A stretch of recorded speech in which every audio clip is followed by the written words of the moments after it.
Just look at her original statement before she knew that Donald Trump is rich and has cameras all over the ceiling so that we can protect people from the standpoint of security, fire, etc., etc. Take a look at her original statement, the first words out of her mouth about her going down and, pulled down or something to that effect. She was pulled down. Pulled down. She doesn't even change her expression. I mean, I looked at the tape. And by the way, if he was that way, I would have fired him in 2 seconds. I wouldn't care. I couldn't have cared less. But I looked at the tape. There's not even a change of expression on her face. And then I looked at internet, and you take a look at the tweets, and people are saying, you got to be kidding me.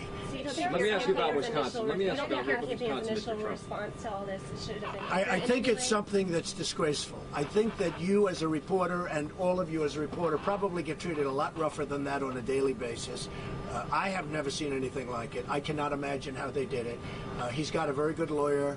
They will fight it. I told him he should never settle that case. And I know that is not to my benefit. But I think when people see that tape and they take a look at that tape and they take a look at her initial statement before she knew she was on tape, take a look at that. You have to see it. You take a look at her initial statement. It sounded like she got thrown out of a building.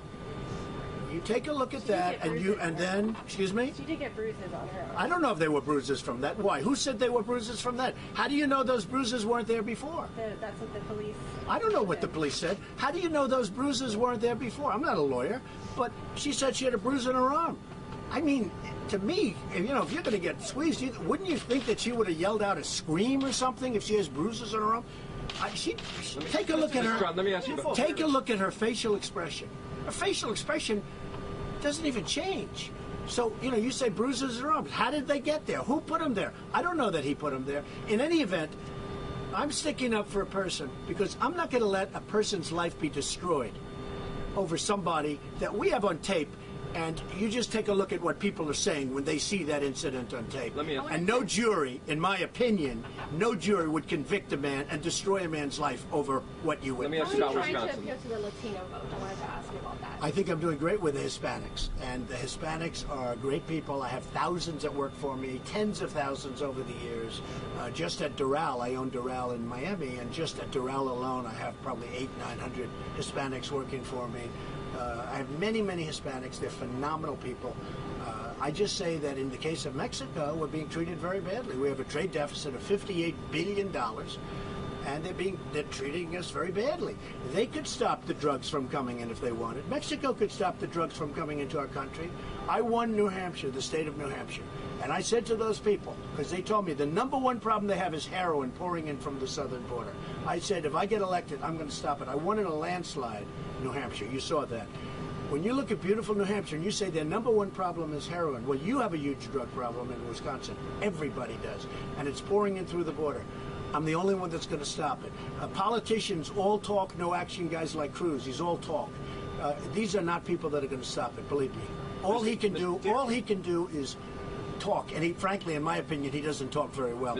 And he's under great pressure because he's losing badly, and he doesn't react well under pressure. I've seen that. And all you have to do is take a look at the debates. Every one of the debates, the polls said I won every single debate. And he's a politician. All he does is debate. The challenge due to a debate instead of the town hall? We've had 11 debates. According to the polls, I've won every single debate. I don't think we can be asked any more questions that we haven't been. Same questions, same people. Everybody knows. They know what they're getting. With me, we're going to get great trade deals. We're going to have a strong military. We're going to take care of our vets. We're going to get rid of Obamacare.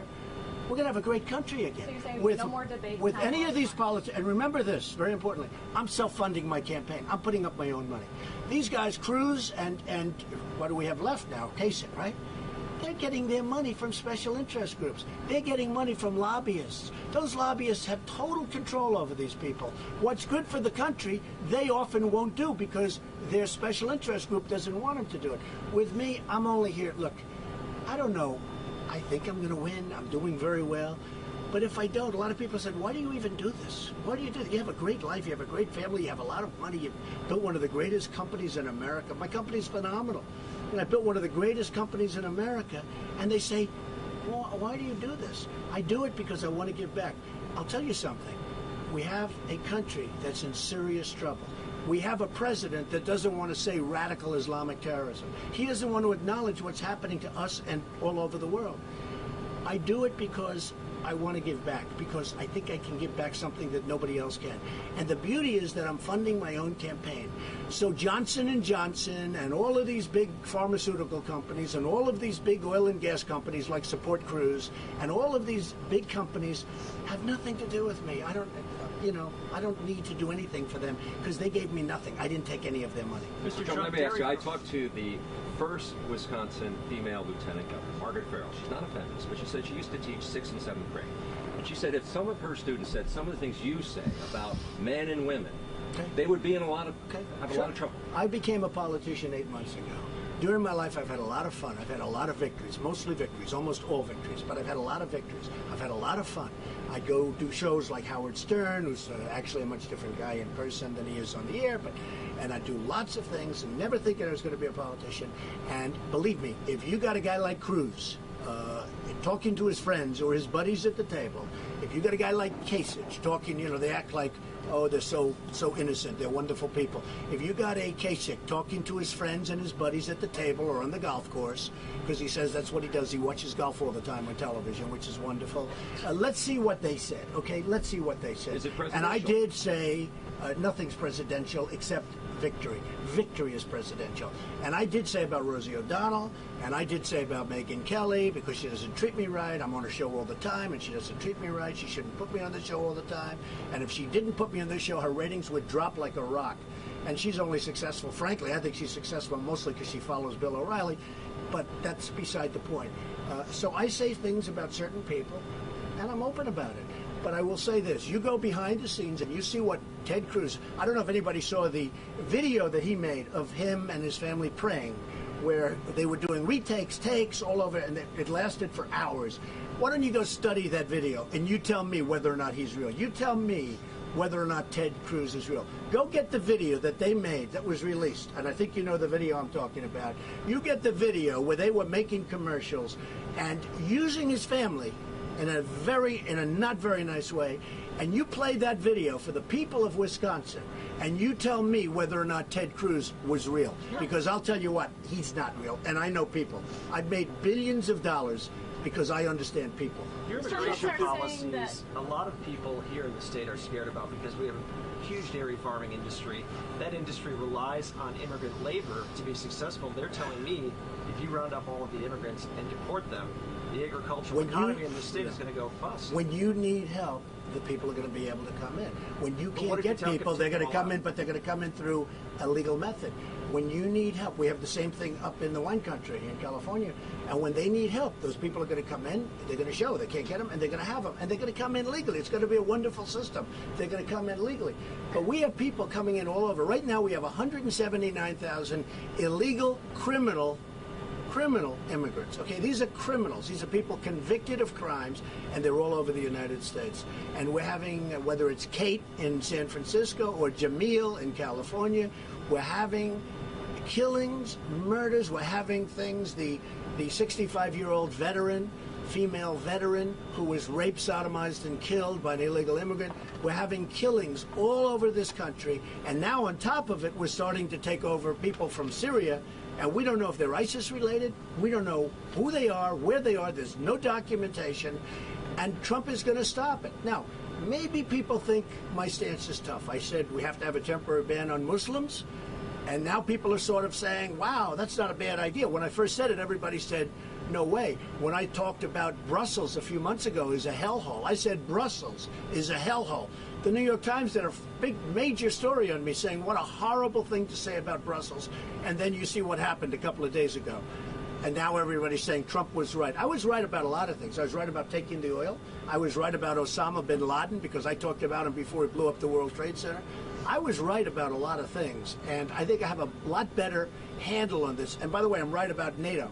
We have NATO, and we're giving countries a free ride. We are really, NATO is obsolete, it's old, it's fat, it's sloppy, and we are giving, and it doesn't talk about terrorism, and we're giving countries a free ride. We are taking countries, and we are paying a totally disproportionate share.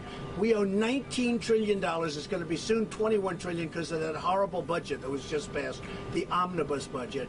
And I want to tell you, what we have with NATO is a disgrace. And we could also go into the United Nations. That'll be next. Paul Ryan doesn't agree about banning Muslims.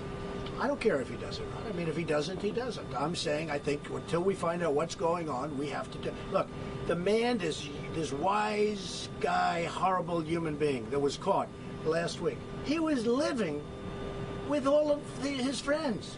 He was staying a few doors down from where he grew up. They all knew he was there. Everybody admits they all knew he was there. They never turned him in. Why didn't they turn him in? They should have turned him in. Instead, the cops found him by luck and go in shooting. Now, why didn't they turn him in?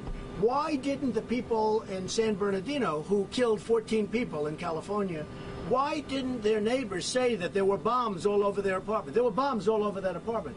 Their neighbors saw the bombs. Why didn't they say, hey, wait a minute, these people are up to really bad things. There happen to be many bombs all over the floor of the apartment. That's not a normal situation. Why didn't they turn them in?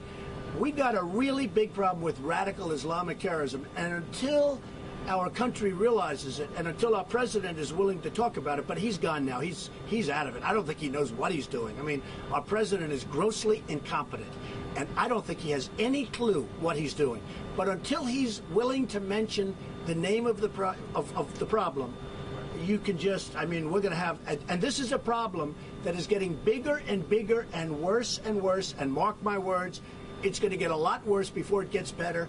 Unless I'm elected president, I will stop the problem. Okay, we got to go. Whoops. Sorry. Can you talk about? Okay, thank you, everybody. I'll see you at the speech. Favorite number 12. Thank you. Favorite number 12.